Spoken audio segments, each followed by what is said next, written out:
Съставени сме от вода. Животът е зароден в нея. Водата е кръвоносна система на нашата планета. Каква тайна крие тя, ако предшества дори образуването на Земята? Има памет и чувства?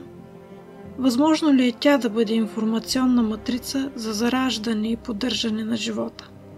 И дали само тук, на нашата планета? Тя дава, но и отнема живота. Най-мощната стихия, описана в нея, е един от древните текстове. Потопът занулил не една земна цивилизация. Свързани ли сме в обща информационна система? Атлантида, потъналият континент. Антични строежи и градове, скрити под водата. В цял свят и при всички древни народи съществуват божества на водата. Загубени ли съзнанията на нашите древни предшественици? Остават ли скрити за нас тайните на тази животворна течност? Защо територията на нашата страна е толкова богата на вода? Едни от най-големите таинства са свързани именно с боравенето с водата. Пречистване, кръщене, наричане. Може ли тя да бъде призовавана? Какво е жива вода? Мълчана вода. Къде отива водата? Изчезването и дълбоко в земните недра е предшественик на повсеместен катаклизъм или нещо друго?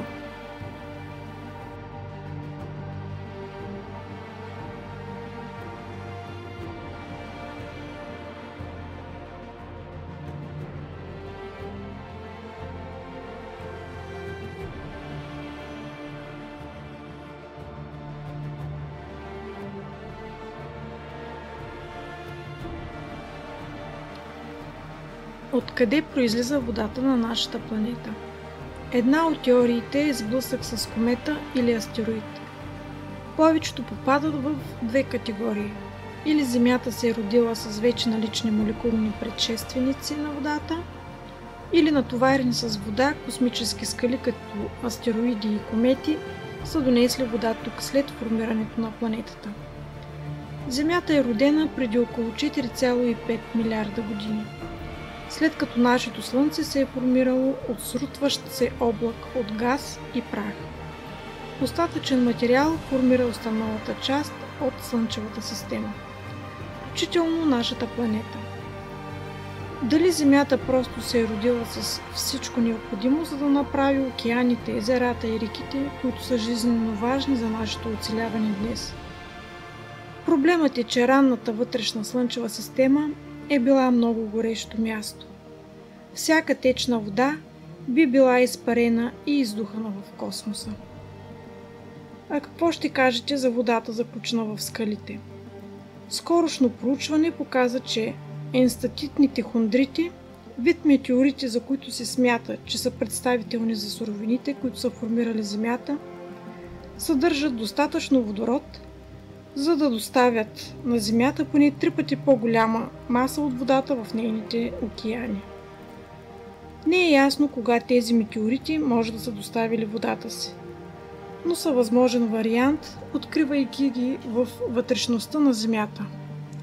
Ако Земята е започнала с вода, уловена под нейната повърхност, вулканичната дейност би могла да я освободи под формата на водна пара, която да се кондензира и да падне обратно на Земята под формата на дъжд. Друга теория е, че Земята просто е направила своя собствена вода. Мощни телескопи са забелязали бебешки екзопланети, обвити в молекулярен водород.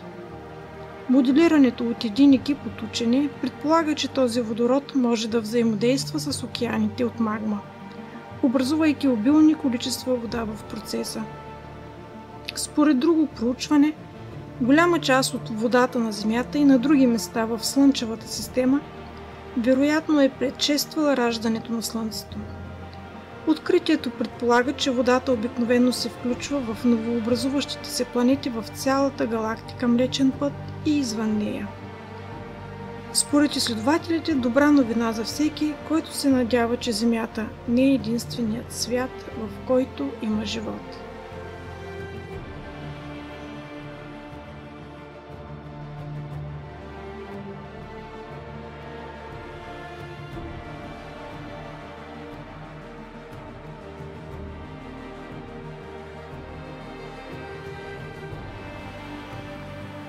Знаем, че химичната формула на веществото вода е H2O, като оказва, че неговата молекула се състои от два атома водород, свързани с един атом кислород. На пръв поглед изглежда елементарно да произведем химичната реакция между водород и кислород, за да получим вода, нали? Това обаче е твърде рискован процес, отделящ голямо количество енергия. Един интересен вариант е така нареченото засяване на облаци. Експеримент с поучителен резултат е направен от британските военно-въздушни сили след Втората световна война. Идеята е била да се използва изкуствено причинен проливен дъжд, за да се спира напредването на врага в случай на нова война. А този дъжд се е причинявал, като чрез самолети се впръсквали в облаците вещества, които са водили до кондензиране на влага в тях и последващи силни бури и дъждове. Такива вещества са сребърния йодит, сухият лед и солта.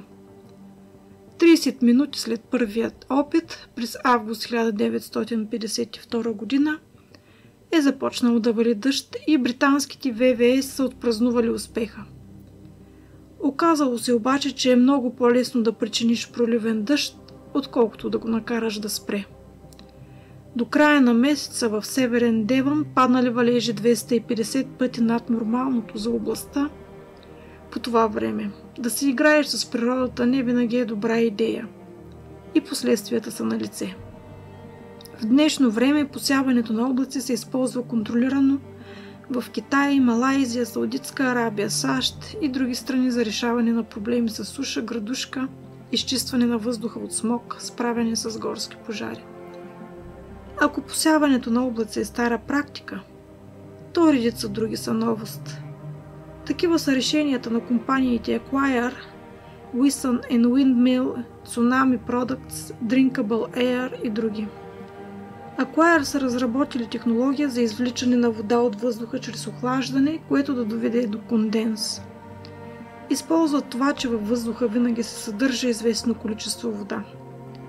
Особеното на тяхната технология е, че работи дори при много високи температури и много ниска влажност, каквито условия имат и в пустините. С други думи, тяхното устройство може да прави вода и в пустинята. Тези устройства се търсят в държави като Намибия и Ливан. За жалост, водата изчезва и това е процес, който ние не можем да контролираме. От цялата вода на Земята, солената вода в океаните, моретата и солената подземна вода съставляват около 97%.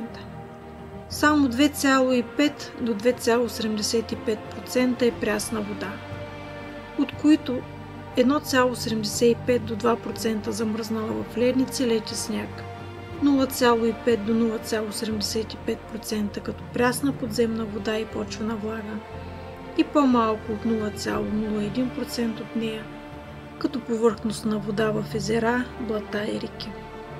Сладководните езера съдържат около 87% от тази прясна повърхностна вода, включително 29% в големите африкански езера, 22% в езерото Байкал в Русия, 21% в големите езера на Северна Америка и 14% в други езера. Блатата имат по-голямата част от баланса с малко количество в реките, най-вече в река Амазонка, а атмосферата съдържа около 0,04% вода. В райони без прясна вода на земната повърхност, прясната вода, получена от валежите, може поради ниската си плътност да лежи върху солена подпочвена вода в лещи или слоеве. По-голямата част от прясната вода в света е замръзнала в ледени покривки. Много райони страдат от липса на разпределение на прясна вода, като пустините. Местата, където сухотата се увеличава, са особено изложени на риск от намаляване на речния поток. В горещи и сухи региони като Индия, Северна Австралия и Екваториална Африка, изследователи откриха, че 95% от реките и потоците вече са непостоянни. В ново изследване същите установиха, че поне 51% от всички реки по света спират да текат поне за един ден в годината. 8 големи реки пресъхват: Колорадо, реката Инд, реката Сардарая, Рио Гранде, Жълтата река, река Тиста, река Мъри Австралия, реките Тигър и Ефрат. За съжаление, и България не прави изключение. 2/3 от земната повърхност е покрита с вода. Какво знаем за тези територии? Неизследваните дълбини в океана. Разполагаме с по-добри карти на Луната и Марс, отколкото на Земята. Само около 20% от морското дъно е картографирано. Пътуваме до космоса по-лесно. Докато десетки астронавти са прекарали стотици часове в орбита около Земята, само 3 души са прекарали около 3 часа в изследване на Challenger Deep, най-дълбоката известна точка от морското дъно на нашата планета. Има и причина дълбоководните изследвания да са толкова ограничени. Това е високо рисково начинание, защото пътуването до океанските дълбини означава навлизане в област с огромно налягане. Околната среда е тъмна и почти няма видимост, а ниските температури са екстремни. Много от факторите, които биха могли да затруднят откриването и възстановяването на плавателния съд, са и причините, поради които цялостното изследване на океанското дъно остава недостижимо.